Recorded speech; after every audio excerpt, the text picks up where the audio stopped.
السلام علیکم ورحمۃ اللہ وبرکاتہ۔ الحمد للہ نحمده ونستعینه ونستغفره ونؤمن به ونتوکل علیہ ونعوذ باللہ من شرور انفسنا ومن سیئات اعمالنا من يهده الله فلا مضل له ومن يضلله فلا هادي له ونشهد ان لا اله الا الله وحده لا شريك له ونشهد أن محمدا عبده ورسوله أما بعد أعوذ بالله من الشيطان الرجيم بسم الله الرحمن الرحيم والضحى والليل إذا سجى ما ودعك ربك وما قلى وللآخرة خير لك من الأولى وَلَسَوْفَ يُعْطِيكَ رَبُّكَ فَتَرْضَى رب اشرح لي صدري ويسر لي أمري واحلل عقدة من لساني يفقهوا قولي اللهم إنك عفو كريم تحب العفو فاعف عنا اللهم لا تدع لنا في مقامنا هذا ذنبا إلا غفرته ولا هما إلا فرجته ولا كربا إلا نفسته ولا ديما إلا قضيته ولا مريضا إلا شفيته برحمتك يا عزيز و یا غفار آمین یا رب العالمین۔ سامعین محترم، اب ہم انشاءاللہ العزیز آخری پارے کی جو چند صورتیں رہ گئی تھیں پرسوں کی نشست میں، سورہ ضحیٰ سے اب ہم بسم اللہ کرنے جا رہے ہیں، اور انشاءاللہ آج کل ملا کے ہم لوگ 20 صورتیں کریں گے، والضحیٰ سے لے کے قل هو اللہ الصمد، قل هو اللہ احد اللہ الصمد، وہ ہم لوگ انشاءاللہ یعنی سورہ الصمد پوری کریں گے، اور جو 2 صورتیں رہ جائیں گی انشاءاللہ اینڈ میں اس کو ہم لوگ آج رات کی نشست میں مکمل کریں گے، اور اس کے بعد ایک مختصر خطبہ حجۃ الوداع کی ایک ریویژن ہوگی، اور پھر انشاءاللہ العزیز دعا ہوگی۔ جیسا کہ آج آپ لوگوں کو معلوم ہے کہ رمضان شریف میں بھی اب چند ایام رہ گئے ہیں، تو گویا کہ یہ بھی ایک طریقے سے ہمارے لیے اچھا ہو جائے گا کہ ہم نے یہ مکمل جو کرا ہے قرآن مجید اللہ کے فضل و کرم سے، صرف اس میں ہمیں ترجمہ بھی سمجھ آئے تو اس ماہ مبارک میں ہمیں جانے میں اور آسانی ہو جائے گی انشاءاللہ، کیونکہ جو اگلا مہینہ ہے وہ ہے رمضان کا مہینہ، تو اس کے لیے رمضان شریف کے لیے تیاری بھی ایک طریقے سے اللہ نے ہماری کروا دی ہے، اگر انشاءاللہ آپ سب کو یہ ساری صورتیں ترجمے کے ساتھ بھی یاد ہو جائیں۔ تو اب ہم بسم اللہ کرتے ہیں۔ اعوذ باللہ من الشیطان الرجیم، بسم اللہ الرحمن الرحیم۔ والضحیٰ، قسم ہے دن کی روشنی کی، واللیل اذا سجا، اور قسم ہے رات کی کہ جب وہ قرار پکڑے، ما ودعک ربک وما قلی، اے نبی آپ کے رب نے نہ آپ کو چھوڑا ہے اور نہ وہ بیزار ہوا ہے، نہ آپ سے کوئی دشمنی کری ہے، معاذ اللہ، ایسا نہیں ہو سکتا۔ اس کا پس منظر سمجھ لیجئے اصل میں، تاکہ بات سمجھ آئے گی پھر آپ کو۔ دراصل وہ جو وحی رک گئی تھی، ایک تو تھی فطرت وحی، وہ اس کی بات نہیں کر رہا میں، ایک اور وحی جو رکی ہے کافی عرصے تک، کافی ہفتوں مہینوں تک، تو اس میں اللہ کے نبی جو ہیں ظاہر بات ہے وہ تو ہر وقت چاہتے تھے کہ وحی جلد از جلد آئے، تاکہ وہ جو اپنی فطری روحانی ایک کیفیت ہے وہ اس کو اور اس سے منور کر سکیں، اور پھر قریش کو بھی کوئی بھی اگر مسئلہ درپیش ہے تو وہ آیات الہیہ اس میں گویا کہ بہت رہنمائی کا ایک مؤثر ذریعہ بھی ہے۔ لیکن جب وہی رک گئی تو اس میں اب ظاہر بات ہے اس میں یہ بھی اندیشہ تھا حضور اکرم صلی اللہ علیہ وآلہ وسلم کو کہ اللہ کہیں معاذ اللہ ناراض تو نہیں ہو گیا مجھ سے، تو خود حضور کو جو شدید رنج و غم تھا اس کیفیت پر، اور اتنا رنج و غم تھا کہ بسا اوقات یہ روایات میں آتا ہے کہ حضور فرماتے ہیں مجھ پہ اتنا صدمہ طاری ہوا، اتنی تنہائی صادر ہوئی کہ میں کبھی کبھار سوچتا تھا کہ میں اوپر کسی پہاڑ پر جاؤں اور وہاں سے گر پڑوں، بن بنائے کم بشری، کیونکہ وہ ظاہر بات ہے وہی کا اس طرح رک جانا، کوئی شریف آدمی کا معاملہ ہمیشہ یہی ہوتا ہے کہ اس میں وہ دیکھتا ہے کہ اندیشہ ہوتا ہے کہ کہیں اللہ ناراض تو نہیں ہو گیا مجھ سے میرے کسی عمل سے، شریف آدمی کا معاملہ ہمیشہ یہی ہوتا ہے۔ تو وہ جو شدید رنج و غم تھا اس میں، اور یوں سمجھیے کہ ایک جو کیفیت تھی، جیسا کہ میں آپ کو بتا چکا ہوں انسان پر ہمیشہ 2 کیفیات کا غلبہ ہمیشہ رہتا ہے، ایک ہوتی ہے انٹروورٹ اور ایک ہوتی ہے ایکسٹروورٹ۔ انٹروورٹ یہ ہوتی ہے کہ غور فکر تنہائی سوچ بچار وہ دوسروں کے یہاں اتنا گھلتے ملتے نہیں ہیں، جبکہ جو ایکسٹروورٹ ہیں اس میں آپ نے دیکھا ہوگا کھیل کود تماشا بھاگ دوڑ، ان کو تنہائی بھی گویا کہ کاٹ دوڑنے کو پڑتی ہے۔ تو یہ دو مزاج ہیں اب اللہ تعالیٰ نے بنائے ہیں، یہ دو مزاج۔ ایک اندازہ یہ ہوتا ہے، بسا اوقات ہمیں لگتا ہے کہ انسان جب کہتا ہے کہ میرا موڈ خراب ہے، کوئی چیز میں دل نہیں لگ رہا، لیکن اس کے فوراً بعد جو ہے وہ اسی موڈ جو ہے اگلے دن یا 2 دن 3 دن بعد جو ہے وہ پھر سے اچھا ہو جاتا ہے، ہر چیز اچھی لگنے لگتی ہے، انشراح ہو جاتا ہے، ہر چیز میں انسان کو روشنی کا پہلو زیادہ نظر آتا ہے۔ اور کبھی کبھار ایسا بھی ہے کہ طبیعت بندش جیسی ہو جاتی ہے، جس طرح کسی نے بند گرا لگا دیا، موڈ خراب ہو گیا، پھر انسان کو ہمیشہ ہر پہلو کا نگیٹو اسپیکٹ زیادہ نظر آتا ہے۔ تو یہ جو قبض کی کیفیت ہے یا جو انشراح کی کیفیت ہے کہ کبھی موڈ اچھا ہو کبھی موڈ خراب ہو، اس سورہ مبارک کو پڑھنا اس لحاظ سے منفرد ہے اور مفید ہے کہ دس سورہ helps in curing your depression. صورتیں تو کئی ہیں قرآن مجید کی، لیکن یہ سورہ مبارک اس لحاظ سے منفرد ہے والضحیٰ کہ بسا اوقات جو انسان کا ایک ذہنی مزاج کی کیفیت سے ایک جو طبیعت میں بندش آ جاتی ہے، جس کو قبض کی کیفیت کہتے ہیں، اس کے پڑھنے میں بہت زیادہ فائدہ ہوتا ہے اس ڈپریشن کو ہٹانے کے لیے، اس ڈپریشن جیسے مرض کو دور کرنے کے لیے، صحت یابی کے لیے۔ تو یہی ایک طریقے سے ایک قبض کی حالت اور ایک یوں سمجھیے کہ جس کو کہتے ہیں کہ موڈ زیادہ اچھا نہ ہو اور جب وہی اچانک رک جائے، تو اس شان نزول میں، اس پس منظر میں اس سورہ مبارک کو سمجھنے کی کوشش کریں۔ اور جب وہی رک گئی ہے اور جب یہ آیات آئی ہیں تو حضرت جبریل علیہ السلام جو ہیں وہ ایک دم دوڑتے ہوئے حضور اکرم صلی اللہ علیہ وآلہ وسلم کو یہ سورہ مبارک انہوں نے عطا فرمائی، اور خود ان کا بھی جو سانس مبارک ہے وہ پورا پھولا ہوا تھا جب یہ آیات نازل ہو رہی ہیں۔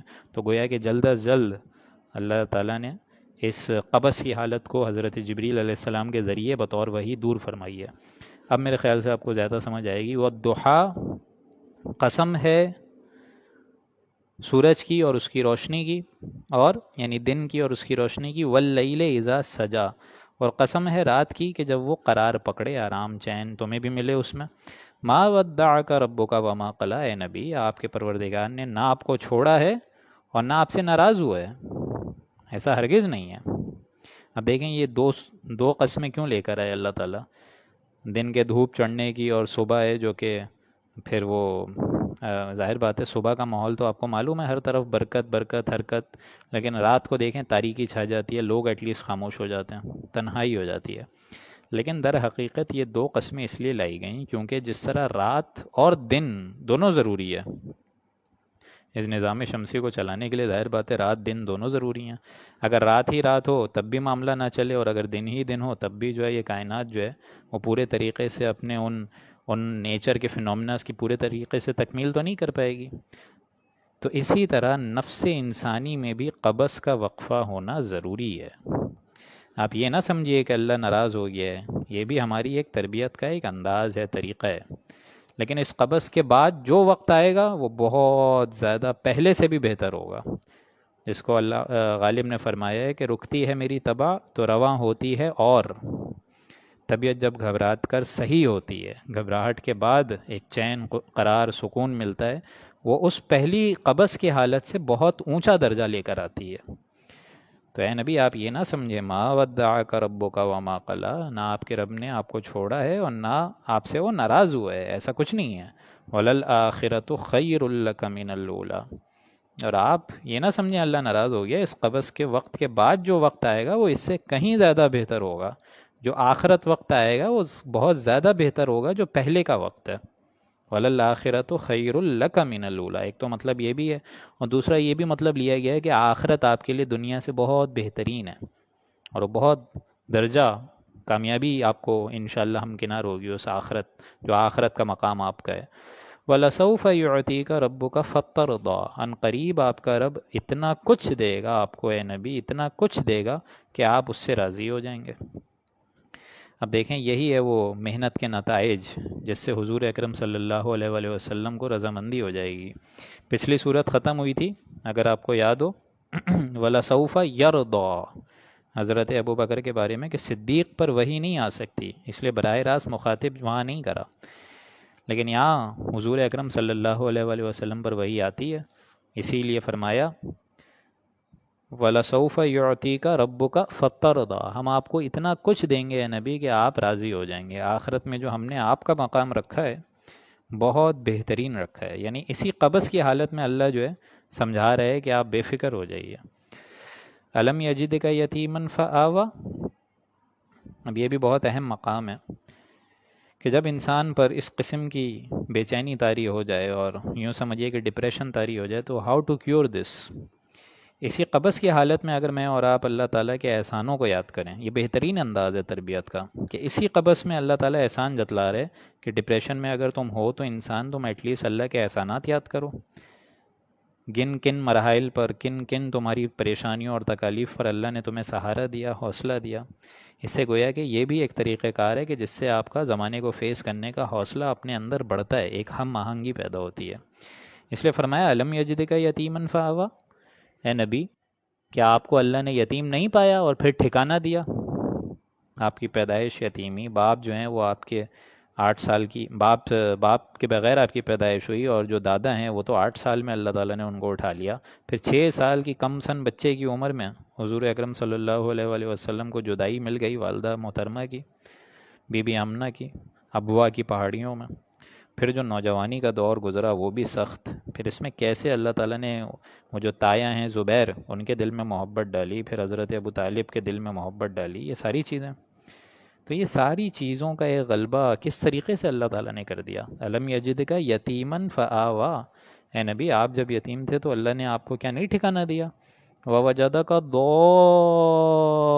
ضالا فہدیٰ. پھر جب اے نبی آپ شعوری زندگی پر پہنچے، سوچ بچار کا مرحلہ آیا، غور و فکر کا غلبہ ہوا، اور جب آپ کو دیکھا طالب ہدایت کی سرکردی میں تو آپ کو ہدایت بھی دی. یہ ہم اگلی صورتوں میں پڑھ لیں گے. اقرأ بسم ربک الذی خلق خلق الانسان من علق. یعنی پھر آپ کو وہی سے سرفراز فرمایا، نبوت و رسالت کا عظیم الشان ان کو ایک یوں سمجھیے کہ منصب عطا فرمایا. ووجدک ضالا فہدیٰ. جب آپ کو پایا کہ آپ ہدایت کی راہ میں ہیں، تلاش راہ میں ہیں، تو آپ کو شریعت کا راستہ دکھلا دیا، ہدایت کا راستہ دکھا دیا، قرآن مجید سے آپ کو نواز دیا.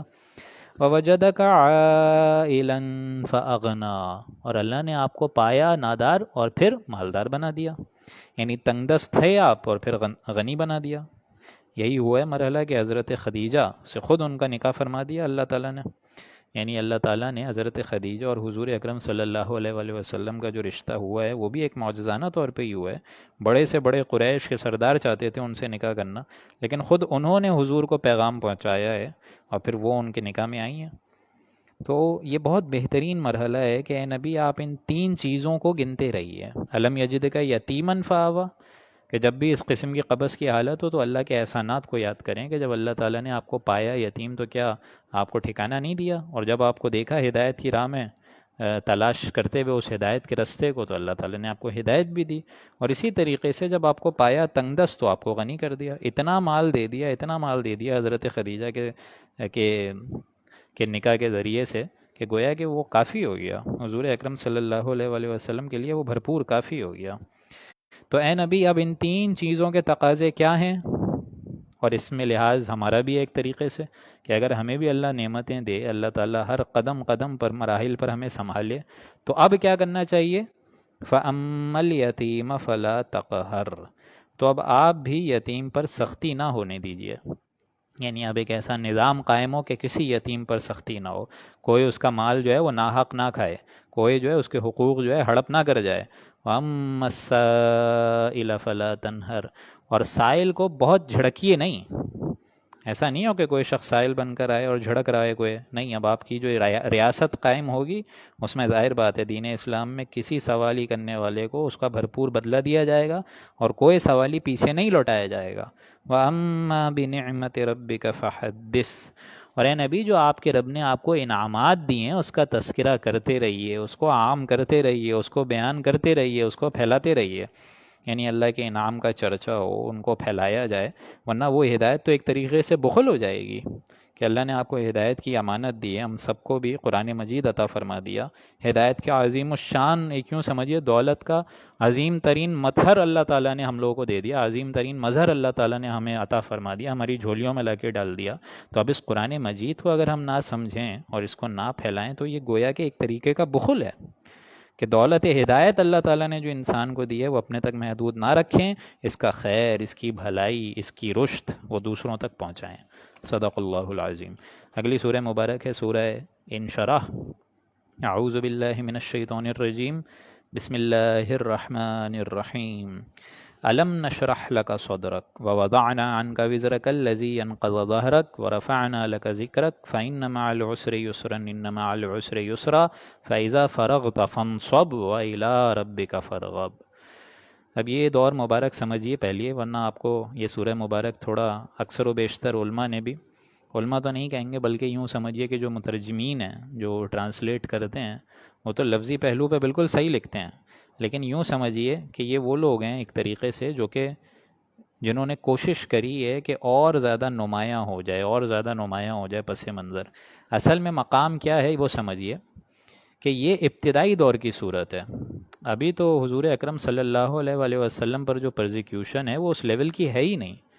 جو مشقتیں تھیں، دعوت اور تبلیغ کا دباؤ تھا، یہ سب اپنی جگہ ہے، بالکل ہے، لیکن یہ ابتدائی دور کی صورت ہے۔ ابھی تو 3 سال قید بنی ہاشم بھی باقی ہے، پھر ابھی طائف کا سفر باقی ہے، جنگ احد باقی ہے، جنگ بدر باقی ہے، بہت ساری جنگیں باقی ہیں۔ ابھی تو یہ تو بہت ابتدائی دور کی صورت ہے۔ اصل میں اس سورہ مبارک کا پس منظر یہ ہے دوستوں، کیونکہ یہ سیرت نبوی کی بڑی شاندار صورتیں ہیں، سورہ دوحہ اور سورہ الم نشرح لک صدرک۔ لوگ وعظ و نصیحت میں اور حضور اکرم صلی اللہ علیہ وآلہ وسلم کی سیرت نبوی میں ظاہر بات ہے ان دو صورتوں کا بڑا کثیر تعداد سے استعمال فرماتے ہیں، تو اس کا ایٹ لیسٹ ہمیں پس منظر معلوم ہونا چاہیے۔ دیکھیں، اس کو یوں سمجھیے کہ جس شخص کو اللہ سبحانہ و تعالی نبوت سے سرفراز فرماتا ہے، اس شخص کی خود بھی یہ ذاتی خواہش ہوتی ہے کہ وہ اللہ کے ساتھ لو لگائے، عبادت کرے، سوچ و بچار میں گم ہو، اللہ سے روحانی رشتہ اور مضبوط کرے۔ اور رسالت کا فریضہ یہ ہے کہ جاؤ خلق خدا کو راہ دکھاؤ، جاؤ اس بستی میں جاؤ وہاں پر جاؤ، اللہ کے اس فیصلے کو عام کرو، پیغام کو عام کرو۔ اب کہاں یہ کام اور کہاں وہ روحانی عبادت؟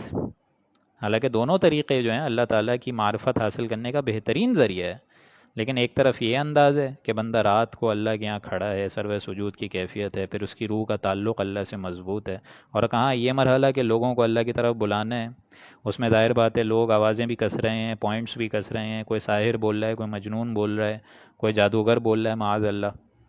تو جس طرح حضرت موسیٰ کو کہا گیا تھا اذهب الى فرعون انه طغى، جاؤ اے موسیٰ وہاں پر فرعون کے پاس، کیونکہ وہ طغا ہو گیا ہے، طاغوت بن گیا ہے، ایک طریقے سے سرکشی آپ پر اتر آیا ہے۔ تو خود حضور کو بھی یہ آرڈر ملا کہ اب رسالت کا فریضہ، بھاری فریضہ جو ہم آپ کو دے رہے ہیں، اس میں بھی گویا کہ رفتہ رفتہ آہستہ آہستہ حضور کا مزاج اس طور پر خود خوگر ہوا ہے۔ پھر ظاہر بات ہے اس میں حضور کا لوگوں نے ساتھ بھی دیا، تھوڑا فرض جو ہے وہ بھاری فرض تھوڑا آہستہ آہستہ آسان ہوا، لیکن رسول کی ذاتی خواہش دوستوں یہی ہوتی ہے کہ وہ جو روحانی وجود ہے وہ اور کسی طریقے سے اور زیادہ نور علی نور جیسا ہو جائے، مکمل چمک جائے، اور پھر اس کے ذریعے سے وہ اللہ سے لو لگائے۔ بہرحال تو یہاں اب ترجمہ اب آپ کو میرے خیال سے زیادہ سمجھ آئے گا۔ اعوذ باللہ من الشیطان الرجیم، بسم اللہ الرحمن الرحیم، الم نشرح لک صدرک، تو اے نبی کیا ہم نے آپ کا سینہ مبارک کشادہ نہیں کر دیا؟ ووضعنا عنک وزرک، اور ہم نے کیا ہے نبی آپ سے وہ بھاری بوجھ نہیں اتار دیا، وہی بھاری بوجھ رسالت کا، الذی انقض ظہرک، جس نے آپ کی کمر کو توڑا ہوا تھا، اتنا بھاری فرض منصبی، بہت بھاری۔ ورفعنا لک ذکرک، اور ہم نے آپ کا جو ذکر ہے وہ بلند کر دیا، آپ کو اتنا عظیم الشان مقام دیا ہے کہ کوئی انسان دوسرا وہاں تک نہیں پہنچ سکا، نہ پہنچ سکے گا۔ فَإِنَّ مَعَ الْعُسْرِ يُسْرًا إِنَّ مَعَ الْعُسْرِ يُسْرًا، یقیناً مشکلات کے ساتھ آسانی ہے، اور یقیناً مشکلات کے بعد آسانی ہے۔ یعنی یہ جو دعوت ہے، مرحلہ ہے، یہ جو بھاگ دوڑ ہے، اس سے آپ بہت جلد فارغ ہو جائیں گے، آسانی دے گا اللہ۔ فَإِذَا فَرَغْتَ فَانْصَبْ، اے نبی وہ وقت آ جائے گا پھر کہ جب آپ ان تمام چیزوں سے فارغ ہو جائیں گے، احکامات تبلیغ سے فارغ ہو جائیں گے، اللہ کا دین جب غالب ہو جائے اور دین اسلام پھیل جائے، پھر وَإِلَىٰ رَبِّكَ فَارْغَب، پھر آپ یکسوئی کے ساتھ ہمتن ہمہ وقت جو کچھ مانگنا ہے اپنے رب کی طرف متوجہ ہو کے آپ مانگیے، یعنی پھر عبادت، روحانی عبادت میں آپ مشغول ہو جائیں۔ اس لیے دیکھیں یہی وقت تھا کہ حضور اکرم صلی اللہ علیہ وآلہ وسلم پر جو آخری مرحلہ آیا ہے حجۃ الوداع کے بعد، جب انتقال کا وقت آنے قریب تھا، تو وہاں پہ حضور نے آخری الفاظ یہی فرمایا موت پہ کہ اللہم الرفیق الاعلی. انتقال کے وقت حضور نے فرمایا کہ اللہ تیرا بندہ تجھ سے ایک رفاقت چاہتا ہے، محبت چاہتا ہے، دوستی چاہتا ہے. تو بہرحال یہی وجہ ہے کہ حضور اکرم صلی اللہ علیہ وسلم نے جب ان تمام چیزوں سے، دین کے ظاہری اسباب، دین کے باطنی اسباب، سب کچھ واضح کر دیے تمام امت مسلمہ کے لیے، تو وہ آخر وقتوں میں تھوڑا انہوں نے پھر چارج جو ہے وہ خلافت کو دے دیا کہ میں فارغ ہو رہا ہوں، اب مزید تاخیر ہے اللہ میں نہیں چاہتا. اللہم الرفیق الاعلیٰ، اے اللہ اب میں تجھے چاہتا ہوں. آخری باجماعت نماز بھی خود حضور اکرم صلی اللہ علیہ وآلہ وسلم نے حضرت ابو بکر رضی اللہ تعالیٰ عنہ کے پیچھے پڑھی ہے. پہلے ممبر پہ کھڑے ہو گئے تھے حضرت عمر، تو حضور نے فرمایا کہ عمر کو پیچھے کرو، ابو بکر کو آگے کرو، میرے ممبر پہ ابو بکر کھڑا ہوگا. تو ظاہر بات ہے وہیں سے ہی حضرت ابو بکر کی خلافت، پھر حضرت عمر، پھر حضرت عثمان، پھر حضرت علی رضی اللہ تعالیٰ عنہ اجمعین. اور ویسے بھی آپ کو میں بتاؤں حضور کو یہ بول دیا گیا تھا، یہاں تک فرما دیا گیا تھا کہ اے نبی آپ کو آپشن دیا ہے. یہی وجہ ہے کہ جب وہ باہر نکلے اپنے حجرے سے تو انہوں نے حضرت ابو بکر اور تمام صحابیوں کو اکٹھا کر کے فرمایا کہ اللہ نے اپنے بندے کو یہ دیا ہے، موقع اختیار دیا ہے کہ یہاں رک سکتا ہے وہ. لیکن پھر حضور نے وہاں فرما دیا کہ اللہ نے کہ بندے نے اپنے اللہ کو چنا ہے، بندے نے اللہ کو قبول کر لیا ہے. بس یہ فرمایا تو حضرت ابو بکر رو پڑے. تو لوگ پریشان ہو گئے کہ حضرت ابو بکر رو کیوں رہے ہیں، کیونکہ ان کو وہ بات سمجھ آ گئی تھی کہ اب جو ہے وقت ہے جدائی کا، اب وہ بھاری فرض منصبی پھر میرے اوپر، میرے کندھوں پر آ چکا ہے، اور اب دور نبوت جو ہے وہ اب ہم سے رخصت ہوا چاہتا ہے. تو یہ دنیا میں جو بھاگ دوڑ، جو شاخ گزر رہے ہیں نبی آپ کو، اس روحانی ربط میں جو آپ کے خلل پیدا ہو رہا ہے، یہ مراد یہاں یہ ہے کہ وہ کیفیت ہم آپ کو دے دیں گے کہ اے نبی آپ ان تمام چیزوں سے، کام سے فارغ ہو جائیں گے، اور پھر آپ ہما تن ہما وقت فَإِذَا فَرَغْتَ فَانْصَبْ وَإِلَىٰ رَبِّكَ فَارْغَب. تب آپ جو ہے یکسوئی کے ساتھ ہما تن ہما جہد اللہ سے عبادت میں مشغول ہو جائیے، پھر ہم آپ کو اپنے پاس ہی بلا لیں گے. پھر انشاءاللہ آپ کے اور ہمارے درمیان کوئی ایک آڑ نہیں رہے گی، موت جو ہے وہ وہیں پہ، انتقال آپ کا وہیں ہو جائے گا. صدق اللہ العظیم. یہ مطلب تھا سورہ مبارک کا، اور اس کا شان نزول اس کو اس لیے اس طرح سمجھیے، اس کی وجہ یہ ہے دوستوں کہ یہ سورہ مبارک ابتدائی دور کی صورت ہے. ابھی جس طرح میں نے کہا کہ وہ مشقتیں اور دعوت اور تبلیغ کا دباؤ اتنا نہیں تھا، یہ تو بہت انیشل زمانے کی صورت ہے. عام طور پر اس کا ترجمہ یہ کیا گیا ہے کہ وقت طائف میں ان کو جو تکالیف ملی گئیں، پھر آگے جا کے جنگ احد میں تکالیف ملی گئیں، تو یہ ساری باتیں ہیں. وَرَفَعْنَا لَكَ ذِكْرَكَ فَإِنَّ مَعَ الْعُسْرِ يُسْرًا إِنَّ مَعَ الْعُسْرِ يُسْرًا، کہ مشکل کے بعد آسانی ہے، مشکل کے بعد آسانی ہے. اصل دین تبلیغ اور دعوت تبلیغ کے دباؤ کے بعد آپ کو انشاءاللہ اتنی بڑی آسانی ملے گی. فَإِذَا فَرَغْتَ فَانْصَبْ وَإِلَىٰ رَبِّكَ فَارْغَب. صدق اللہ العظیم. اگلی سورہ مبارک ہے سورہ 3. اعوذ باللہ من الشیطان الرجیم، بسم اللہ الرحمن الرحیم. والتین والزیتون وطور سینین وہذا البلد الامین لقد خلقنا الانسان فی احسن تقویم.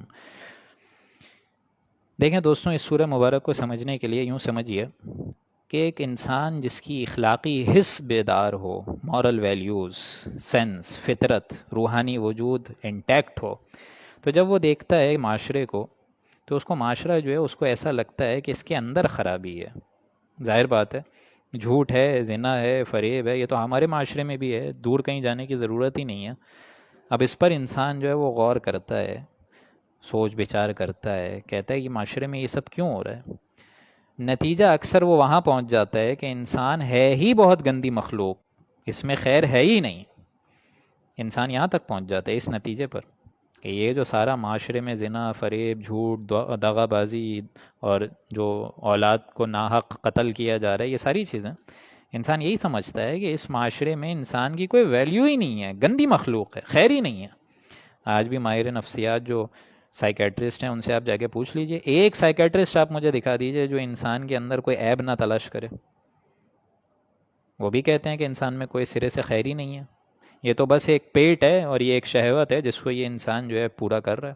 تو یہ جو مایوسی آتی ہے، یہ جو افسوس آتا ہے انسان کی ذات کے خود اوپر اپنے، تو اس میں یہ سورہ مبارک گویا کہ ایک ضربہ سلام کی کیفیت رکھتی ہے کہ اے لوگوں، تم یہ نہ سمجھو کہ انسان صرف شر ہی شر ہے، گندہ ہی گندہ ہے، اور یہ کوئی کچرے کا ڈھیر ہے. نہیں، اس میں ایک بلندی کا پہلو بھی ہے، بہت عظیم الشان بلندی ہے. والتین والزیتون، قسم ہے انجیر کے درخت کی اور قسم ہے زیتون کے درخت کی. یہ دو قسمیں کیوں کھائی گئی ہیں؟ پہلے میں پورا کر لوں پھر آپ کو بتاتا ہوں. وطور سینین، اور طور سینین کی. وہذا البلد الامین، اور قسم ہے اس امن والے شہر یعنی مکۃ المکرمہ کی. اب یہ 3-4 قسمیں کیوں کھائی گئی ہیں؟ آپ نے سوچا کبھی؟ والتین، وہ انجیر کا درخت جہاں پہ حضرت نوح علیہ السلام نے اپنی دعوت اور تبلیغ عطا فرمائی ہے. اور پھر والزیتون، سرونٹ آف دی ماؤنٹ، حضرت عیسیٰ علیہ السلام نے اپنی دعوت اور تبلیغ کا فرض منصبی ادا فرمایا. وطور سینین، والتین ہو گیا حضرت نوح علیہ السلام نے وہاں دعوت دی. والزیتون ہو گئی، وہاں پہ حضرت عیسیٰ علیہ السلام نے دعوت دی. وطور سینین، یہ تو سب کو پتہ ہے، وہ طور سینین جہاں حضرت موسیٰ علیہ السلام اپنے رب سے ہم کلام ہوئے. وہذا البلد الامین، اور یہ بلد امین مکۃ المکرمہ جہاں حضور اکرم صلی اللہ علیہ وآلہ وسلم نے دعوت دی. ان مقامات سے دراصل یہ شخصیت مراد ہیں. اگر کسی کا خیال ہے کہ بندے میں خیر ہے ہی نہیں تو جاؤ دیکھو ہمارے بندے نوح کو. اگر تم سمجھتے ہو کہ ہمارے اس انسان میں کوئی خیر نہیں ہے، جاؤ دیکھو ہمارے بندے عیسیٰ کو. اگر تمہیں لگتا ہے کہ ہمارے بندے میں کوئی خیر ہے ہی نہیں، جاؤ دیکھو ہمارے بندے حضرت موسیٰ کو جو رب سے ہم کلام ہوئے. وہ بھی تو انسان تھے، وہ بھی انسان تھے، وہ بھی ہماری مخلوق تھے. اور اگر تم سمجھتے ہو کہ جاؤ ہمارے اس انسان کے پاس کوئی خیر نہیں ہے، یہ خطا کا ہی پتلا ہے، تو جاؤ دیکھو ہمارے اس بندہ محمد کو جو اس بلد امین میں ہے. کیا تم کو ثبوت نہیں ملا کہ انسان میں اللہ نے بڑی عظمت رکھی ہے؟ یہ تو دوسری بات ہے کہ آپ اپنے آپ کو حیوان سمجھیں، تو یہ تو آپ نے کیا نا، یہ تو گراوٹ تو آپ کی طرف سے ہے، قصور تو آپ کا ہے. حقیقت میں تو اللہ نے آدم کو بہت اونچا مقام دیا ہے. یہ ہم پڑھ چکے ہیں، پورا قرآن مجید اس سے بھرا ہوا ہے. خلقت بیدی، ہم نے تمہیں اپنے دونوں ہاتھوں سے بنایا ہے انسانوں. وَلَقَدْ كَرَّمْنَا بَنِي آدَمَ وَحَمَلْنَاهُمْ، اے انسانوں، اے آدم کی اولادوں، ہم نے تم کو اٹھایا اس زمین کے اندر، ہم تم کو لیے پھرے چلتے ہیں.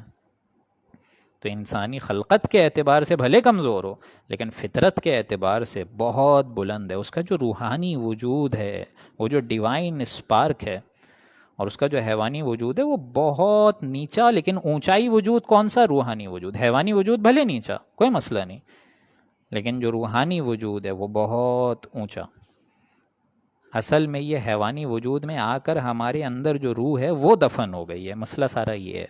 تو انسان اسی جسمانی وجود کے اندر گم ہوا ہے، اس کو کبھی اندر روح کی فکر ہی نہیں ہوئی ہے. اب اس جسد حیوانی میں لا کر انسان کو جو ہے وہ نیچا کر دیا گیا ہے. تو اب کرنا کیا ہوگا ہم سب کو، مجھے اور آپ کو، ہم سارے لسنرز کو کرنا کیا ہوگا؟ اب اوپر اٹھنا ہوگا، اب محنت کرنی ہوگی. اس لیے فرمایا والتین والزیتون، قسم ہے تین کی، قسم ہے زیتون کی، وطور سینین، قسم ہے سور سینین کی، وہذا البلد الامین. دیکھ لو ہمارے اس بندہ محمد کو جو اس شہر میں دعوت و تبلیغ کا فرض منصبی ادا کر رہے ہیں، مکۃ المکرمہ میں. ان 3-4 قسموں کے بعد فرمایا لقد خلقنا الانسان فی احسن تقویم، ہم نے تو انسان کو بنایا بہت ہی اونچے پیمانے پہ، بہت اونچے پیمانے پہ. تم دیکھو نا، اپنے اندر کی تلاش کرو. وفی انفسکم افلا تبصرون، تمہارے اندر ہم نے کیا کیا رکھا ہے تمہیں نظر نہیں آتا، تمہیں شعور نہیں ہوتا، تم حیوانی وجود پہ ہی فوکس رکھتے ہو. اور چونکہ تمہارا طرز عمل ایسا ہے کہ تم اپنی روح کی کبھی آبیاری کی فکر کرتے ہی نہیں ہو، صرف اور صرف رمضان میں ہی اس کا خیال کرتے ہو.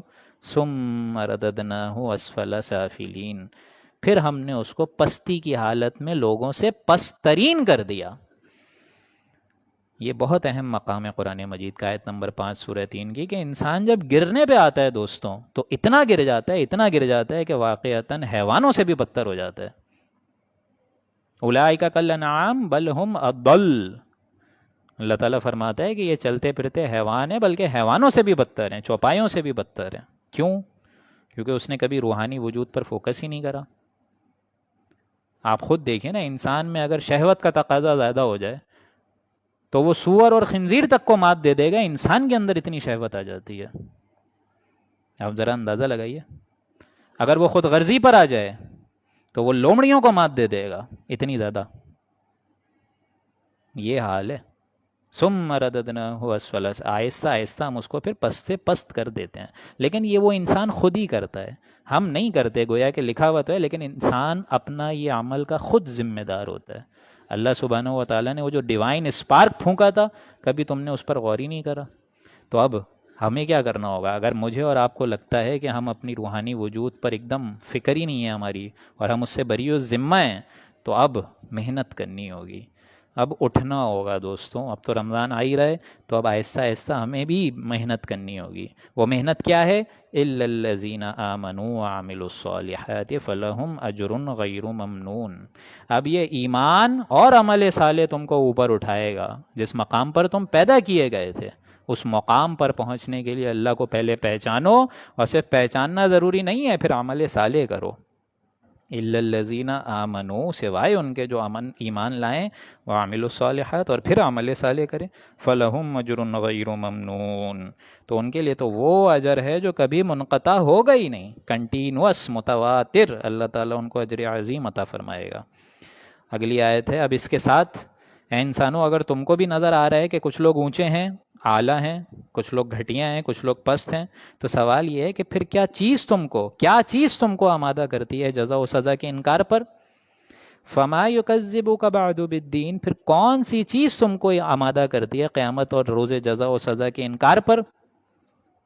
الیس اللہ باحکم الحاکمین، کیا اللہ سبحانہ و تعالیٰ تمام حاکموں سے بڑھ کر حاکم نہیں ہے؟ بھلا کیا تم نے کوئی حاکم ایسا بھی دیکھا ہے دنیا میں جو اپنے وفادار اور اپنے غدار اور باغیوں کو سب کو برابر کر دے؟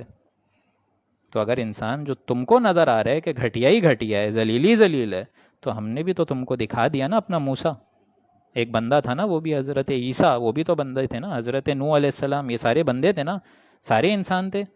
اور دیکھ لو جا کے محمد الرسول اللہ صلی اللہ علیہ وآلہ وسلم کو، وہ تو ثبوت ہیں معراج انسانیت کے فائز، درجے پر فائز ہیں وہ۔ لہذا انسان کے اندر عظمت بھی ہے، لیکن اگر انسان اس روح کی طرف متوجہ ہی نہیں ہوگا تو وہ حیوانوں سے بھی بدتر ہو جائے گا۔ اولئک کالانعام بل ہم اضل، صدق اللہ العظیم۔ اگلی سورہ مبارک ہے سورہ علق۔ اعوذ باللہ من الشیطان الرجیم، بسم اللہ الرحمن الرحیم۔ اقرأ بسم ربک الذی خلق، خلق الانسان من علق، اقرأ وربک الاکرم الذی علم بالقلم، علم الانسان ما لم يعلم۔ دیکھیں یہ سورہ مبارک، اس میں آخر میں تو یوں سمجھیے کہ ابو جہل کی بھی بات آ جائے گی، اور اس کے بعد ابو لہب پر بھی ایک سورہ مبارک ہے، تبت یدا ابی لہب وتب، وہ ابو لہب سے مناسبت رکھتی ہے۔ تو یہاں ایک بات یاد رکھیے گا کہ جو حضور اکرم صلی اللہ علیہ وآلہ وسلم جب غار حرا جاتے تھے، جیسا کہ حضرت خدیجہ فرماتی ہیں کہ جب آپ صلی اللہ علیہ وآلہ وسلم کی عمر مبارک 40 برس ہوئی ہے، تو غور و فکر اور سوچ بچار ان پر غلبہ آ گیا ان کا۔ ظاہر بات ہے وہاں جاتے تھے اور روایات میں آتے کرتے کیا تھے؟ سوچ بچار، غور فکر کہ کس طرف معاشرہ جا رہا ہے، معاشرہ کس تباہیوں اور ہلاکت اور بربادی اور پستی کی طرف جا رہا ہے۔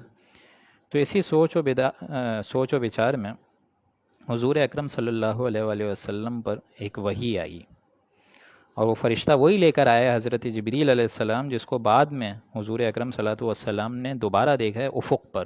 سورہ مدثر کی وہ جو آیات ہیں، یا ایھا المدثر قم فانذر وربک فکبر، وہ ابتدائی زمانے کی جو صورت ہے، وہ بھی یاد رکھیے، وہ بھی مکی تھی کہ اے نبی اب آپ کھڑے ہو جائیے، اے کمبل میں لپٹنے والے اب کھڑے ہو جائیے، قم، کھڑے ہوئیں، فانذر، اور پھر دعوت اور تبلیغ انذار کریں، کیونکہ اب آپ کا نقطہ عروج تو ہے نبوت، لیکن اب آپ کا انذار کی وجہ سے پیش قدم ہے آخرت، اور ظاہر بات ہے اس کے لیے آپ کو رسالت کا بھاری ترین فرض منصبی ہم آپ کو دے رہے ہیں۔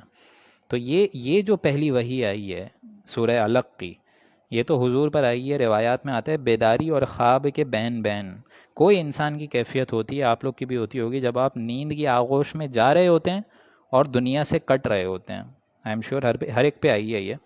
تو روایات میں یہی آتا ہے کہ وہ جو نیم بیداری کی ایک کیفیت تھی، غالباً یہ آیات سونے کی ایک تختی پہ لکھ کر آئی ہیں، یہ 5 آیات ابتدائی، اور یہی ہے پہلی وحی۔ لیکن یہاں سے حضور اکرم صلی اللہ علیہ وآلہ وسلم کی دعوت شروع ہوئی ہے، مطلب نبوت شروع ہوئی ہے، دعوت نہیں۔ نبوت یعنی آپ نبی بن گئے، اور ظاہر بات ہے جب پھر بولا گیا سورہ مزمل میں اور سورہ مدثر میں، وہاں سے آگے بات چلی کہ اب آپ نے رسالت جو ہے اس کو ادا کرنا ہے۔ تو جب یہ فرشتہ آیا، انہوں نے فرمایا یہ اقرا بسم ربک الذی خلق، پہلے تو بولا اقرا، پڑھو، تو حضور نے فرمایا ما انا بقاری، میں جو ہوں قاری تھوڑی ہوں، مجھے آتا نہیں ہے پڑھنا۔ پھر اس نے فرمایا اقرا، پھر انہوں نے فرمایا حضور نے نہیں مجھے نہیں آتا پڑھنا، ما انا بقاری۔ پھر تیسری دفعہ فرمایا، پھر حضور نے فرمایا ما انا بقاری۔ پھر ایک سانس کھینچ کے جبریل امین نے زور سے بولا ہے اور پھر یہ آگے پوری آیت کو کمپلیٹ کرا، اقرا، اے نبی پڑھیں بسم ربک الذی خلق، پڑھیے اپنے رب کا نام لے کر۔ یعنی یہ جو عام انسان تعلیم حاصل کرتا ہے قلم سے، خلق الانسان من علق، تعلیم جو انسان حاصل کرتا ہے قلم سے، حضور کی تعلیم ایسے نہیں ہوئی ہے، یہ بھی آگے آ جائے گا۔ خلق الانسان من علق، جس اللہ نے پیدا کرا انسان کو علق سے، وہ جو رحم مادر سے علقہ جونک کی طرح چپک جاتا ہے جنین، اس کو فرمایا کہ اللہ تعالیٰ نے اس سے انسان کی تعمیر فرمائی ہے، اس سے انسان کو مکمل کی ہے۔ اقرأ وربک الاکرم، اے نبی آپ قرآن پڑھا کریں اور اپنے رب کریم جو کہ بہت کریم ذات ہے اس کے نام پہ آپ پڑھیں، بہت بابرکت، جو چاہتا ہے عطا فرما دیتا ہے۔ الذی علم بالقلم، جس نے انسان کو علم دیا قلم سے، یعنی عام انسانی تعلیم جیسا کہ ابھی میں بتا رہا تھا، قلم سے حضور اکرم صلی اللہ علیہ وآلہ وسلم کی نہیں ہوئی ہے تعلیم، یہ تو عام انسانی تعلیم قلم سے ہوئی ہے، فرشتے کے ذریعے حضور کی تعلیم ہوئی ہے۔ علم الانسان ما لم یعلم، اور جس نے انسان کو وہ کچھ سکھایا جو کہ انسان نہیں جانتا تھا۔ گویا کہ یہ 5 آیات اس وحی سے نبوت کا اظہار گویا کہ اب شروع ہو گیا۔ پھر دوسری وحی جیسے میں نے کہا وہاں سورہ مدثر کی آئے گی۔ اب اگلی بات آ رہی ہے پوری کی پوری، یہاں سے اگلا آخرت کا مضمون شروع ہو چکا ہے۔ کلا ان الانسان لیطغی، تو کوئی نہیں، انسان چاہتا ہے کہ وہ طغا ہی رہے، یعنی طغیانی پر آ جاتا ہے، کافر آدمی حد سے نکل جایا کرتا ہے، بلکہ کافر آدمی تو کہیں نہیں لکھا ہوا ہے، اس میں انسانی لکھا ہوا ہے۔ کلا ان الانسان لیطغی، انسان جو ہے طغیانی، انسان جو ہے سرکشی، زیادتی، ظلم، ہٹ دھرمی پر انسان آمادہ ہو ہی جاتا ہے۔ یہ اللہ تعالیٰ فرما رہا ہے کہ ہم سارے ہو ہی جاتے ہیں، ظلم اور زیادتی، انسان جو ہے سرکشی طغیانی پہ آمادہ ہو جاتا ہے۔ کیوں؟ اس کی وجہ کیا ہے؟ وہ اگلی آیت میں لکھی ہوئی ہے، ارآہ استغنا، اس وجہ سے کہ وہ اپنے رب سے استغنا برتتا ہے، وہ اپنے آپ کو زیادہ سمجھتا ہے کہ ہم بہت بڑی چیز ہیں، وہ اپنے آپ کو ہی دیکھتا ہے، وہ یہ سوچتا ہے کہ پکڑ کچھ ہے ہی نہیں۔ تو یہ اندازہ صحیح نہیں ہے انسان کا، ظاہر بات ہے ہم سارے بھی یہی سوچتے ہیں، اس میں ڈھکی چھپی کیا بات ہے؟ آج کے انسان کو دیکھیے آپ، اگر اس کو بولیں کہ بھائی جھوٹ نہیں بولو، وہ کہے گا بھائی میں جھوٹ کیوں نہ بولوں، میری زبان تھوڑی جل رہی ہے، انگارہ بھی اگر میں منہ میں ڈال لوں تو زبان جل جائے گی، جھوٹ بولوں گا نہیں جلے گی۔ اسی طریقے سے زہر کھا لوں گا مر جاؤں گا، حرام کھاؤں گا مروں گا نہیں۔ یہ ساری باتیں ہیں یا نہیں؟ تو گویا کہ جو فزیکل لاز ہیں وہ تو یہاں قوانین پورے ہو رہے ہیں، لیکن مورل لاز اس کا گویا کی کمپلیشن اس دنیا میں نہیں ہو رہی ہے۔ دنیا میں اخلاقی قوانین کا کوئی دخل نہیں ہے۔ کیوں؟ کیونکہ یہ کیفیت ہے، اس لیے انسان سرکشی پر آمادہ ہو جاتا ہے۔ یہ کیفیت ہے کہ انسان آخرت سے غافل ہے، اسی لیے سرکشی پر اتر ہی آ جاتا ہے۔ ارآہ استغنا، وہ اپنے رب کو دیکھ سمجھتا ہے کہ وہ مستغنی ہو چکا ہے، وہ اللہ دیکھ ہی نہیں رہا اس کو۔ تو اب اس کا علاج بھی بتا دیا اگلی آیت میں، ان الی ربک الرجعی، یہ عقیدہ کہ تم کو اپنے رب کی طرف لوٹنا ہے، اگر یہ عقیدہ آ جائے تو اس کے اندر سیلف سینٹرڈ ہو جائے گی یہ بات کہ میں کسی کا دل نہ دکھاؤں، میں کوئی کام ایسا نہ کروں کہ آخرت میں اللہ کے آگے جواب دہی نہ کر سکوں۔ گویا کہ بیسک دل کا معاملہ ہے، اگر آخرت میں جواب دہی کا احساس ہے تب انشاءاللہ جو ہے استغنا پہ نہیں اترے گا۔ ان الی ربک الرجعی، بے شک تیرے رب کی طرف ہی تو لوٹنا ہے تجھے کیا ہو گیا؟ یہ تو اتنی سود خوریاں اور ساری کی ساری حرکتیں کیوں کرتا؟ سرکشی پر کیوں آمادہ ہے؟ کیا تو بھول گیا کہ تجھے جہاں سے آیا تھا تو وہیں تجھے واپس بھی جانا ہے؟ ارأیت الذی ینہی عبدا اذا صلی، اب اگلا جو مضمون آ رہا ہے یہ ابو جہل کا آ رہا ہے۔ ابو جہل کا یہ واقعہ ہے، پہلے اس کو سمجھ لیجئے، 3 واقعات اس کے آتے ہیں۔ ایک دفعہ حضور اکرم صلی اللہ علیہ وسلم جو ہیں وہ مسجد حرام میں نماز پڑھ رہے تھے۔ اب یہ ابو جہل کی پہلے شخصیت بھی سمجھ لیجئے، یہ جو ہے ہلکا قسم کا انسان نہیں تھا، بہت بڑا چودھری تھا اور بہت امیر چودھری تھا۔ ایک دفعہ حضور اکرم صلی اللہ علیہ وآلہ وسلم مسجد حرام میں سجدہ کر رہے ہیں نماز کی حالت میں، اور جیسے ہی سروے سجود ہوئے اللہ کی بارگاہ میں انہوں نے سجدہ کرا تو اس ابو جہل نے اونٹ کی جو اوجڑی ہوتی ہے وہ اٹھا کے ان کے سر مبارک پر ڈال دی تھی۔ تو حضرت فاطمہ رضی اللہ تعالیٰ عنہ کو معلوم ہوا کہیں سے، وہ آئیں بھاگتے بھاگتے دوڑتے دوڑتے، حضور سے سر نہیں اٹھایا جا رہا تھا سجدے کی کیفیت میں اس بھاری اونٹ کی اوجڑی کی وجہ سے، تو وہ آئیں، انہوں نے ہٹایا بھاگتے بھاگتے. تو اس دفعہ تو اللہ کی طرف سے کوئی پکڑ نہیں ہوئی. پھر اگلی دفعہ کا ایک واقعہ ہے کہ حضور اکرم صلی اللہ علیہ وآلہ وسلم کے گلے میں کپڑا ڈال کے کھینچا ہے، جس سے حضور کی آنکھیں جو ہیں وہ تھوڑی سی باہر ہو گئی تھیں، آنکھیں مبارک، تو اس پہ بھی اللہ نے پکڑا نہیں. پھر تیسری دفعہ کا معاملہ ہے کہ حضور اکرم صلی اللہ علیہ وسلم جو ہے نماز پڑھ رہے ہیں، اور یہ آیا بھاگتے ہوئے اپنے اس شان و شوکت میں اور کہا ہے محمد تمہیں میں نے منع نہیں کرا تھا یہاں پہ نہیں پڑھنی ہے نماز، آگے بڑھو. تو جب دیکھا کہ حضور نہیں بڑھے آگے، تو پھر یہاں سے اس نے اقدام کرنے کی کوشش کری. تو جیسے ہی حضور کی طرف حملہ کرنے کے لیے آگے بڑھا ہے، فوراً ٹھٹر کے پیچھے ہو گیا، واپس پیچھے ہو گیا. تو لوگوں نے پوچھا کیا ہوا، آپ نے اقدام نہیں کرا؟ تو اس نے فرمایا، اس وقت اللہ کی طرف سے ایک چھوٹی پکڑ تھی، اس نے فرمایا کہ میں نے اپنے اور محمد کے درمیان ایک بہت بڑی کھائی دیکھی ہے، جس کے اندر کوئی بہت بڑی پروں کی مخلوق ہے جو میری تکہ بوٹی کرنے پہ آمادہ ہوئی ہوئی ہے. بہرحال یہ واقعہ ہے، اور طائف کے بعد ہوئے ہیں یہ واقعات.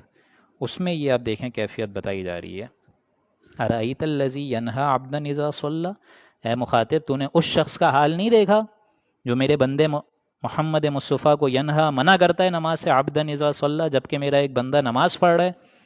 ارأیت ان کان علی الہدا، اور اے مخاطب اگر تجھے معلوم ہوتا کہ یہ بندہ ہدایت پہ ہے، او امر بالتقوی، یا وہ تقوی کی تعلیم دے رہا ہے، یعنی یہی ابو جہل اگر ہدایت کے راستے پر ہوتا، کیونکہ یہ ہمت والا آدمی تھا، بخیل نہیں تھا، صاف صاف کہہ دیا تھا کہ میں جو محمد بولنے ایک دم صحیح بول رہا ہے، لیکن میں ایمان نہیں لا سکتا، ورنہ ہم تو بالکل بنی ہاشم کے غلام ہو جائیں گے. ہم نے تو ان سے بڑھ کے کھانے کھلائے ہیں، بنی ہاشم نے اگر کھانے کھلائے ہم نے بڑھ کے لوگوں کی خدمت کری ہے. اور یہ تھا بھی ہمت والا آدمی، جس باطل نظام کا وہ علم بردار تھا، اس کے لیے اپنی گردن کٹوائی ہے اس نے. لیکن ظاہر بات ہے صدق بالحسنہ والے معاملے میں یہ مار کھا گیا تھا. بلکہ جب یہ قتل ہوا ہے تو اس نے خود بولا ہے کہ بھائی میری گردن جب کاٹو تو جو تلوار ہے، جو نیزہ ہے، اس کے ایک دم نچلے حصے پہ لگانا تاکہ میری گردن اونچی رہے، لوگوں کو معلوم ہو کسی سردار کی گردن کٹی ہے. تو اگر یہ شخص ایمان لے آتا، اگر یہ شخص ہدایت پر ہوتا، او امر بالتقوی، یا پھر تقوی کی تعلیم کی بات کرتا، تو پھر ظاہر بات ہے کیا معاملہ ہوتا، رزلٹ کیا نکلتا، ایک اور عمر فاروق مل جاتا ہے اس امت کو. ان دونوں شخصیت کو حضور نے بالکل پیرلل تولا ہے. کوئی وجہ ہے نا کہ حضور نے پیرلل تولا ہے، کہ اللہ عمر ابن خطاب یا پھر اس ابو جہل کے بیچ میں سے کوئی ایک میری جو ہے جھولی میں ڈال دے. کیوں؟ کیونکہ ان کا ایک مقام تھا اس معاشرے میں، ان کے ذریعے سے اگر اللہ تعالیٰ اس کو بھی ہدایت دے دیتا تو یہ کوئی ڈھیلا مسلمان نہیں ہوتا، بہت طاقتور مسلمان ہوتا. لیکن ظاہر بات ہے جس کے لیے اللہ نے جو فیصلہ کرا، ارائیت ان کان علی الہدا او امر بالتقوی، ارائیت ان کذب وتولی، اے مخاطب تو یہ بتلا کہ اگر وہ شخص جھٹلا رہا ہے اور پھر روگردانی کر رہا ہے، گویا کہ اب اس کے کردار کی مزید وضاحت ہو رہی ہے کہ وہ روگردانی پر آ گیا ہے، ہمارے کلام مبارک کو دھڑلے سے جھٹلا رہے. الم یعلم بان اللہ یرا، کیا اس شخص کو یہ خبر نہیں ہے کہ اللہ تو دیکھ رہا ہے اس کے ہر عمل کو؟ کیا وہ آخرت سے ایک دم فروتری برت لی ہے، اس نے غافل ہو گیا ہے کیا وہ؟ کلا لئن لم ینتہ لنصفعا بالناصیہ، اب دیکھیں اللہ کی طرف سے آ رہا ہے، نہیں ہرگز نہیں، اگر یہ شخص باز نہیں آئے گا، لنصفعا بالناصیہ، ہم اس کو پکڑیں گے، بہت سخت ترین نپٹیں گے اس سے. پھر ناصیۃ کاذبہ، جو کہ کاذبۃ خاطئہ، اور پھر ہم یہ اپنا لشکر لے آئے، کاذبۃ خاطئہ، جہنم کی طرف ہم اس کو گھسیٹیں گے، خطا کار ہو کر یہ جہنم کے گڑھے میں جائے گا. فلیدع نادیہ، سو یہ اپنے لاؤ لشکر کو لے آئے، اپنی جو ہے پوری قریش کی سرزمین کو اٹھا کے بھی لے آئے. سندع الزبانیہ، ہم بھی دوزخ کے داروغوں کو لے آئیں گے، ہم بھی دوزخ کے فرشتوں کو اور پیادوں کو لے کر آ جائیں گے. کلا، تو اے نبی نہیں، لا تطعہ، آپ ایسے شخص کا کہنا ہی نہیں مانیے، آپ اس شخص کے پیچھے مطلب اس کو اپنا کان تک مت دیں، کان مبارک تک نہ دیں کہ یہ کوئی بکواس ان عظیم الشان کانوں میں کرے. نہیں، کلا لا تطعہ، اور آپ جو ہے اپنے دین فرض منصبی جو ہے اس کو پورا کرتے رہیے. واسجد، اور آپ سجدہ کریں، واقترب، اور آپ قریب ہو جائیں اللہ تعالیٰ سے. صدق اللہ العظیم. یہاں پہ آیت سجدہ ہے، سجدہ کر لیں.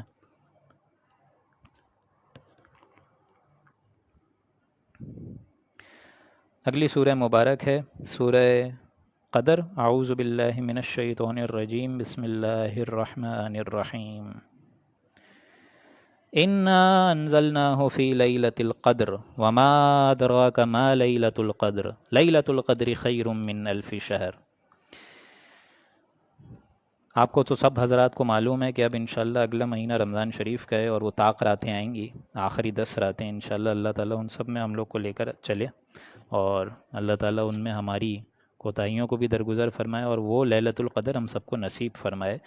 اسی لیلۃ القدر، اسی طاق رات کے اندر یہ قرآن مجید نازل ہوا ہے، گویا کہ وہ جو بجٹ سیشن ہے اس کی اب امپلیمنٹیشن ہو رہی ہے، وہی سارے احکامات سارے فرشتوں کو دے دیے جاتے ہیں، جو سالانہ گرینڈ ایک بجٹ سیشن ہوتا ہے جس کو ہم پڑھ چکے ہیں، فیہا یفرق کل امر حکیم، ہر امر کا فیصلہ جو ہے وہ تقسیم کر دیا جاتا ہے، پھر اس کی امپلیمنٹیشن ہوتی ہے فرشتوں سے۔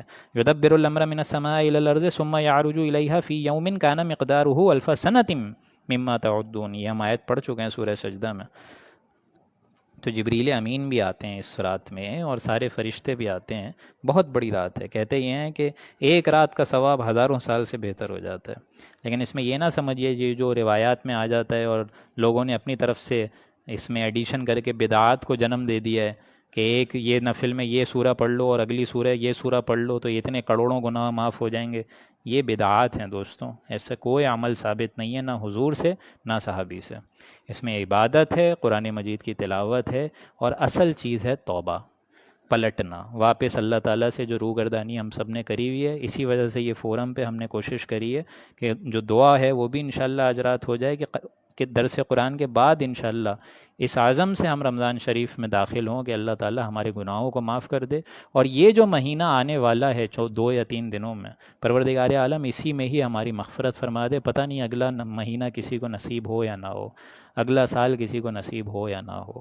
اس لیے بسم اللہ کرتے ہیں۔ اب انا انزلناہ فی لیلۃ القدر، بے شک قرآن مجید کو ہم نے شب قدر میں اتارا ہے، اندازے والی رات میں، جس دن بڑے بڑے فیصلے ہوتے ہیں۔ وما ادراک ما لیلۃ القدر، اور تمہیں ذرا اندازہ بھی ہے لیلۃ القدر کیا ہے؟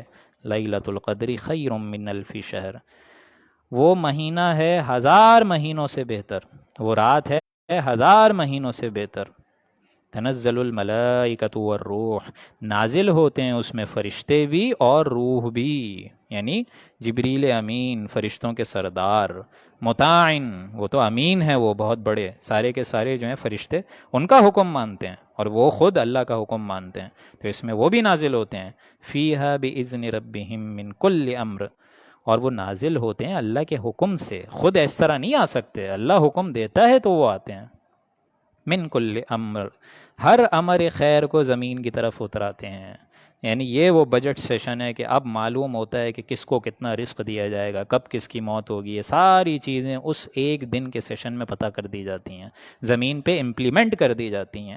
سلام ہی حتی مطلع الفجر، سلامتی ہے، چین ہے، امن ہی امان ہے اس رات کا جب تک کہ مطلع فجر نہ ہو، فجر سورج نہ طلوع ہو، تب تک یہ رات خیر و برکت کا موجب ثابت ہوتی ہے۔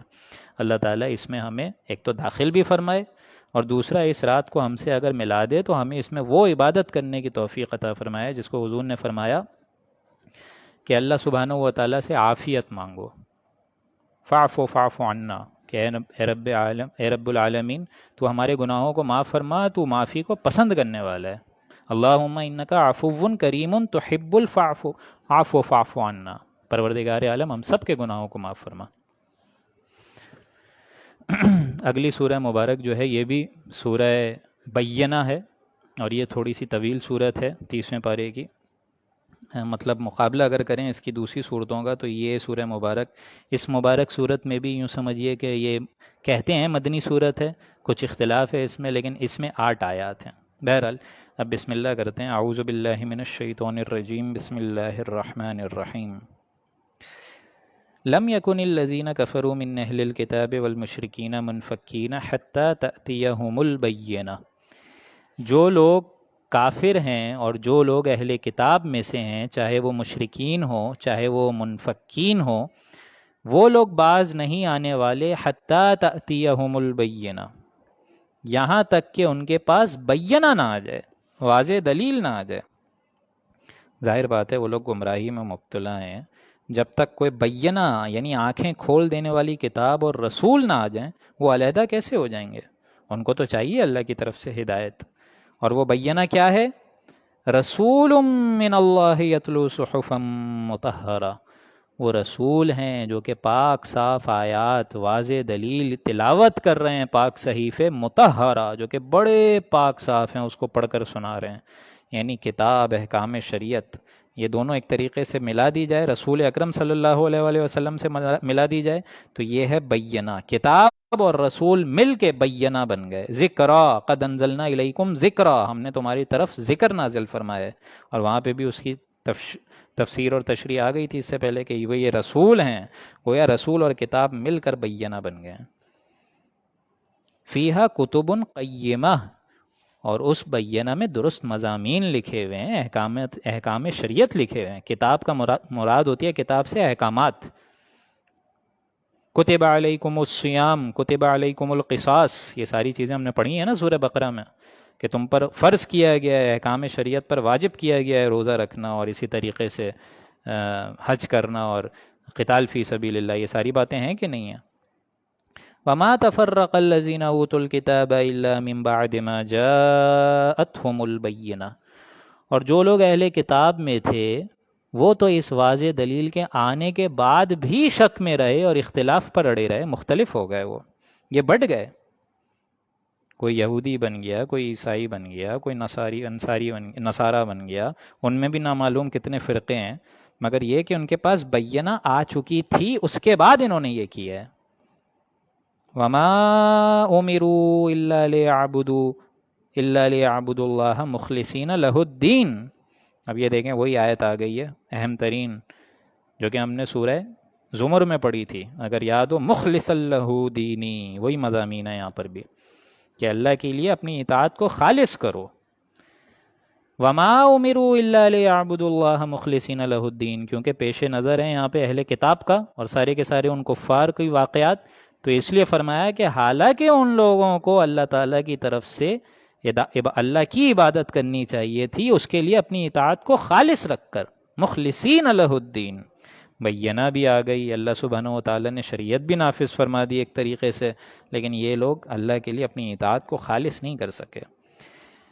ہمارا بھی آج یہی معاملہ ہے، ایک طرف نماز اللہ کے لیے پڑھ رہے ہیں اور سود خوری جاری و ساری ہے، سارا جو ہے زنا کا اڈا وہ بھی جاری و ساری ہے. یہ تو پھر وہی بات ہو گئی نا، افتؤمنون ببعض الکتاب وتکفرون ببعض فما جزاء من يفعل ذلك منكم الا خزي في الحیاة الدنیا ویوم القیامة يردون الى اشد العذاب وما اللہ بغافل عما تعملون. کہ اے انسانوں، کیا تم ہماری کتاب کے ایک حصے کو اپناتے ہو، ایک حصے کو پس پش ڈال دیتے ہو؟ تو ان لوگوں کی جزا اس کے سوا اور کیا ہوگی کہ دنیا کی زندگی میں ذلت اور خواری ڈال دوں گا، میں ذلیل کر کے رکھ دوں گا. اور آج دنیا کی ذلت ہمارے سامنے ہے، ماتھے پہ لکھی ہوئی ہے، کہیں اور دور جانے کی ضرورت ہی نہیں ہے. 2.25 کھرب مسلمان، لیکن آپ دیکھیں عزت نام کی کوئی شے ہے؟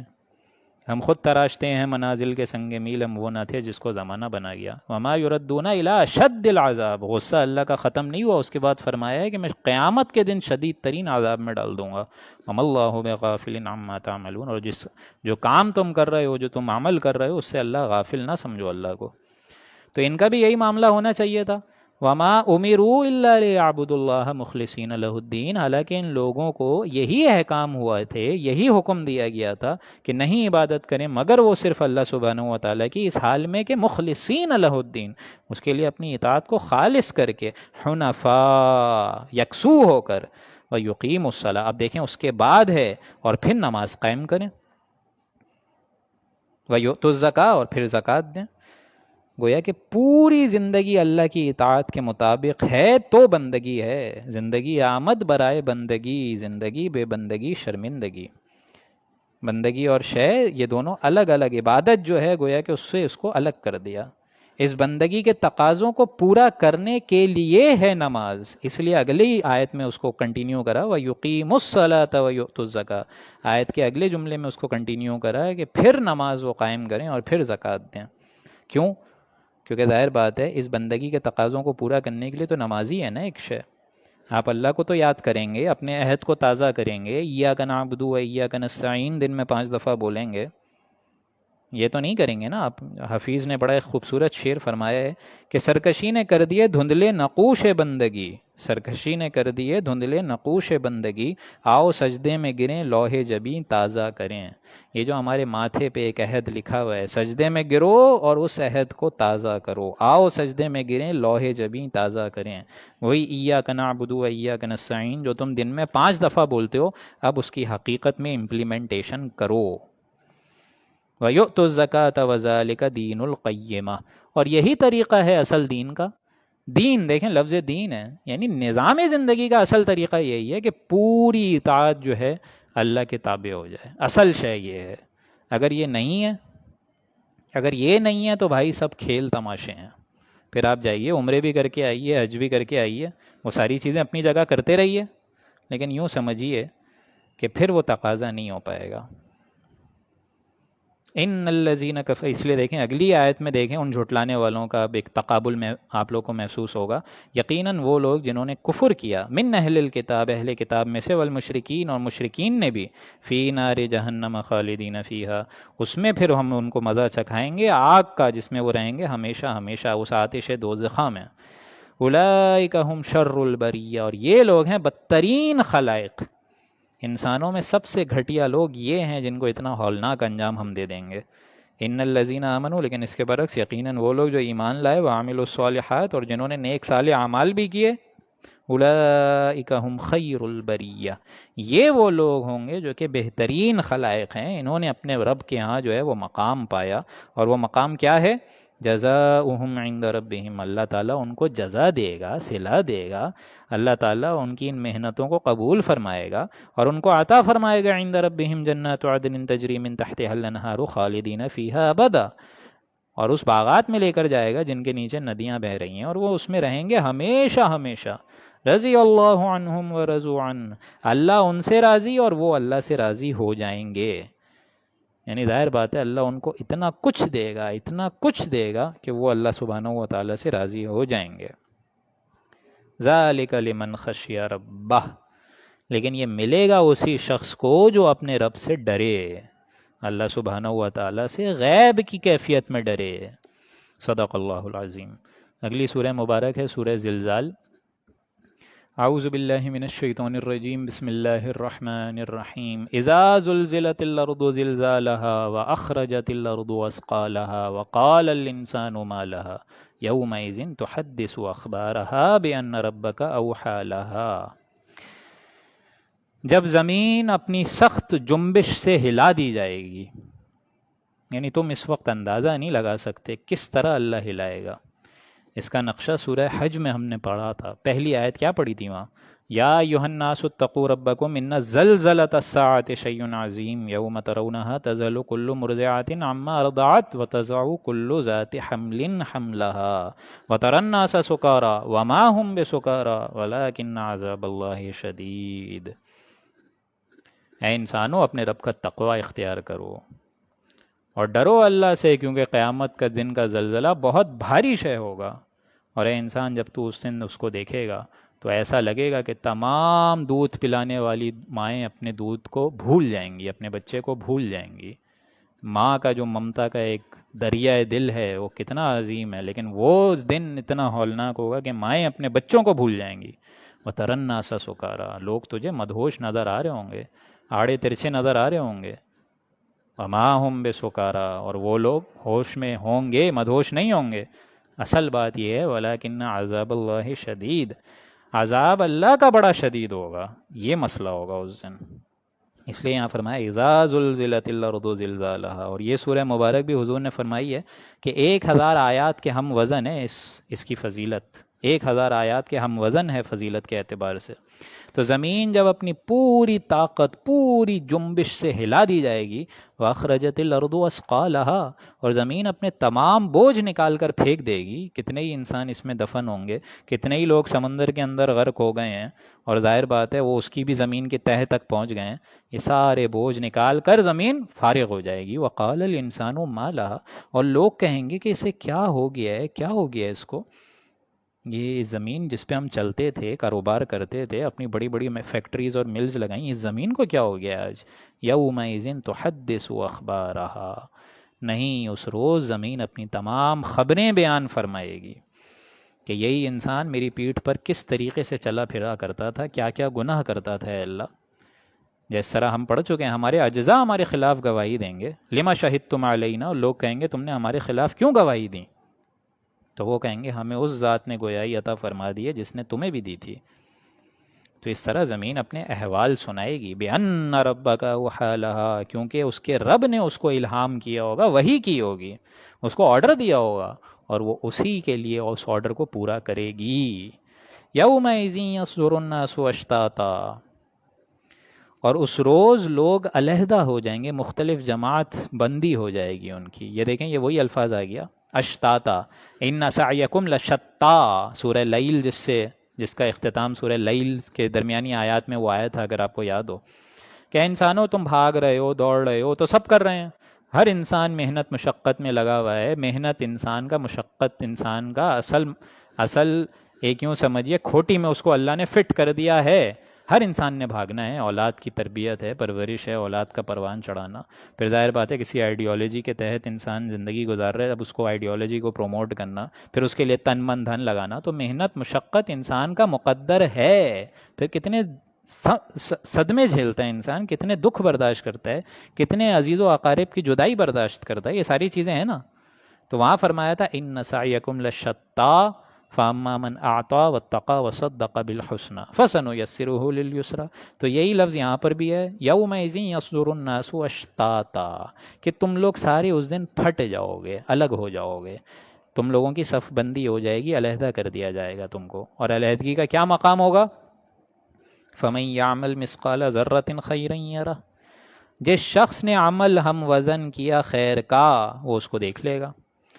یہ ذرہ سے مراد پرانے زمانے میں کہتے تھے کہ جو چونٹی کا باریک سا انڈا ہوتا ہے نا، اس کو کہتے ہیں ذرہ۔ اب یہ ان کی آبزرویشن کے مطابق ان سے اللہ تعالیٰ مثالیں لیتا تھا، نقیرہ، فتیلہ، یہ ساری مثالیں اللہ نے لی ہیں نا، کہ کھجور کے اوپر، گٹھلی کے اوپر جو ایک ہلکا سا چھلکا ہوتا ہے، ایک دھاگا لگا ہوتا ہے، وہ فتیلہ ہے۔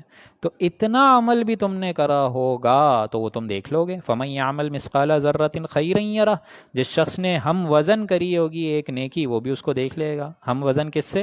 یعنی جو باریک انڈا ہوتا ہے، چونٹی کا بھی ایک سنگل ڈاٹ، وہ بھی دیکھ لے گا۔ ومن یعمل مثقال ذرۃ شرا یرہ، اور جو شخص لے کر آیا بدی، وہ اس کو بھی وہاں دیکھ لے گا۔ جس طرح ہم پڑھ چکے سورہ کہف میں، اب تو گویا کہ یہ ریویژن ہی ہو رہی ہے ایک طریقے سے۔ جب انسان وہاں اس روز کہے گا کہ ما لا یغادر صغیرۃ ولا کبیرۃ الا احصاها، کہ یہ کیسی کتاب ہے کہ اس نے کوئی باریک عمل، کوئی بھاری عمل کچھ نہیں چھوڑا۔ ووجدوا ما عملوا حاضرا، اور جو انسان عمل کرے گا وہ اس کو وہاں پائے گا، موجود پائے گا۔ تو یہ تو ہونے والا ہے ایک دن دوستوں، اللہ تعالیٰ اس ہولناک انجام سے ہمیں محفوظ فرمائے۔ اور یہاں اس کو یوں بھی سمجھیے، بلکہ اگلی صورت میں اب وہ واضح ہو جائے گا، سورہ قاریہ میں، اس کی تفسیر اینڈ کی میں وہاں انشاءاللہ کر دیتا ہوں۔ بیچ کی درمیانی صورت ہے عادیات۔ صدق اللہ العظیم۔ اعوذ باللہ من الشیطان الرجیم، بسم اللہ الرحمن الرحیم۔ والعادیات ضبحا فالموریات قدحا فالمغیرات صبحا فاثرن به نقعا فوسطن به جمعا۔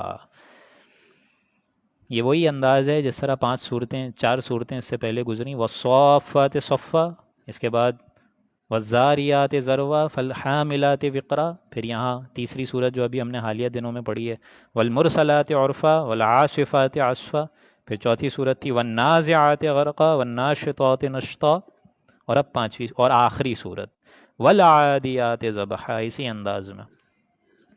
قسم ہے ان گھوڑوں کی جو دوڑتے ہیں ہانپتے ہوئے، فالموریات قدحا، اور قسم ہے پھر انہی گھوڑوں کے سوموں سے جو چنگاری نکلتی ہے، جب وہ پتھروں پہ ٹکراتے ہیں تو پنجوں سے جو چنگاریاں نکلتی ہیں، ان کی قسم ہے۔ فالمغیرات صبحا، اور انہی گھوڑوں کی جب وہ صبح میں جاتے ہیں اور غارت گری کرتے ہیں۔ یہ small hours of the morning جو ہوتے ہیں، جس میں عرب کا یہ رواج تھا کہ یہ جو چھوٹے سے گھنٹے ہوتے ہیں فجر کے بعد، جو ٹھنڈی ٹھنڈی ایک ہوا ہوتی ہے، اس میں ظاہر بات ہے وہ مقام ایسا ہوتا ہے کہ مریض کو بھی اس میں چاہے پوری رات تڑپ رہو لیکن اس میں نیند آ جاتی ہے۔ تو عرب کا یہ رواج تھا کہ اسی ٹائم پہ جاتے تھے اور بستیوں کو اجاڑتے تھے، اور وہیں پہ یوں سمجھیے کہ لوٹم مار کرتے تھے، لوٹ ماری کرتے تھے۔ فالمغیرات صبحا، پھر صبح کے وقت جبکہ یہ گھوڑے جاتے ہیں اور انسان جاتے ہیں، پورا کا پورا لشکر جاتا ہے اور غارت گری کرتا ہے. فَأَثَرْنَ بِهِ نَقْعًا، پھر اس وقت وہ غبار اڑاتے ہیں. یعنی یہی مطلب، گھوڑے جب چل رہے ہیں تو ادھر سے ادھر بھاگم دوڑ ہو رہی ہے، پینک کا اسٹائل ہے، تو ہر طرف دھول غبار مٹی اڑ رہی ہے. فَوَسَطْنَ بِهِ جَمْعًا، پھر اس وقت وہ لوگ دشمنوں کے اندر گھس جاتے ہیں. گھوڑا ظاہر بات ہے جب جنگ ہوتی ہے تو پوری کی پوری لاؤ لشکر سمیت اندر چلے جاتا ہے، پوری کی پوری صفوں کو توڑ کے اندر چلے جاتا ہے. اب یہ باتیں کیوں بتائی گئیں؟ آپ نے کبھی غور کیا؟ اس سے پہلے جتنے سورہ مبارک کی طرز ہم نے پڑھی ہے، والصافات والنازعات والمرسلات والزاریات، اس میں تو ایسی کوئی قسم نہیں تھی. یہ گھوڑا اتنا استعمال کیوں ہو رہا ہے اس میں؟ کیوں گھوڑے کی قسم کھائی ہے؟ اس کی تو کوئی دشمنی نہیں ہے کسی لشکر سے، وہ تو بس مالک کا ذرا سا حکم ہوتا ہے اور وہ اس کو خدمت کرتا ہے، اس کی پوری کی پوری جو ہے بھاگ دوڑ کرتا ہے، اس کے لیے جان کا رسک لیتا ہے وہ، محض اس بات پر کہ اس کا جو مالک ہے وہ کبھی اس کی مالش کر دیتا ہے، کوئی بیج ڈال دیتا ہے، کوئی دانہ ڈال دیتا ہے، کوئی سیوا کر دیتا ہے. اتنی سیوا پہ اس کا یہ حال ہے کہ دشمنوں کی صفوں میں گھس جاتے ہیں اس گھوڑے میں، اور وہ گھوڑے اس میں ظاہر بات ہے زخمی بھی ہوتے ہیں. یہ ساری جانوں کا رسک کون لے رہا ہے؟ گھوڑا لے رہا ہے نا، محض اس بات پر کہ اس کا مالک صرف دانہ ڈالتا ہے، پالتا ہے، سیوا کرتا ہے.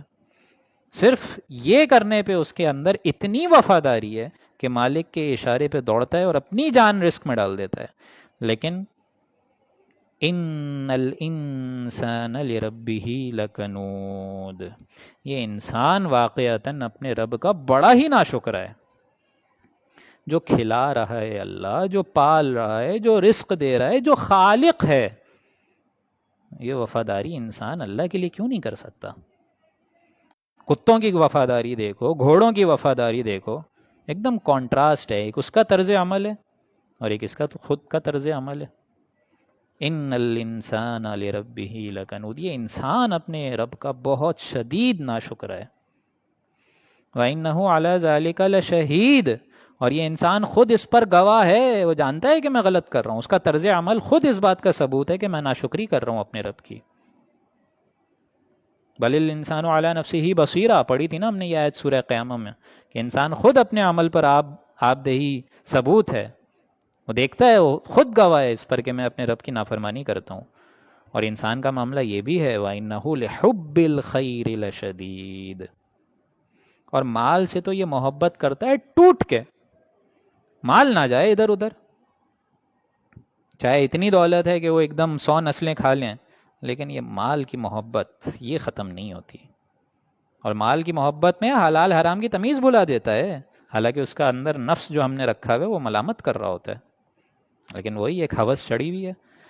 افلا يعلم اذا بعثر ما في القبور، تو کیا اس کو وہ وقت معلوم نہیں کہ جب زندہ کر دیے جائیں گے سارے مردے اپنی قبروں سے، وحصل ما في الصدور، اور جو کچھ سینوں کے اندر بھید ہے، راز ہیں، وہ بھی کھول دیے جائیں گے.